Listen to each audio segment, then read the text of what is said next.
اسلام آباد German سفارتکار Thomas fielder اسلام آباد کے ڈپلومیٹک انکلیو اپارٹمنٹ میں مردہ پائے گئے۔ سفارت خانے کے عملے نے اسے 2 دن کی غیر حاضری کے بعد ڈھونڈ لیا۔ موت کی وجہ تعین کرنے کے لیے نعش کو پوسٹ مارٹم کے لیے بھیجا گیا۔ پولیس نے انکشاف کیا کہ اسے پہلے دل کا معمولی دورہ پڑا تھا۔ قانون نافذ کرنے والے اداروں نے پیر کو جیو نیوز کو بتایا کہ اسلام آباد پولیس نے ڈپلومیٹک انکلیو کے اندر اپنے اپارٹمنٹ میں ایک جرمن سفارتکار کی لاش دریافت کی ہے۔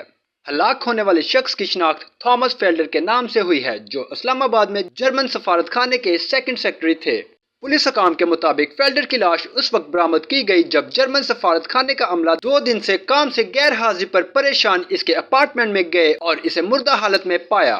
سفارت خانے نے فوری طور پر مقامی حکام کو آگاہ کیا، جنہوں نے لاش کو پوسٹ مارٹم کے لیے ہسپتال منتقل کیا۔ پولیس کا کہنا ہے کہ موت کی وجہ تاحال معلوم نہیں ہو سکی اور پوسٹ مارٹم رپورٹ کے بعد ہی اس کا پتہ چل سکے گا۔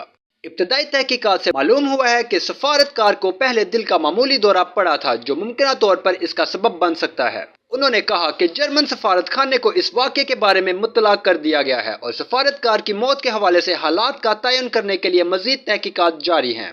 معلومات کا قابل اعتماد ذریعہ CRC، جڑے رہیں CRC کے ساتھ۔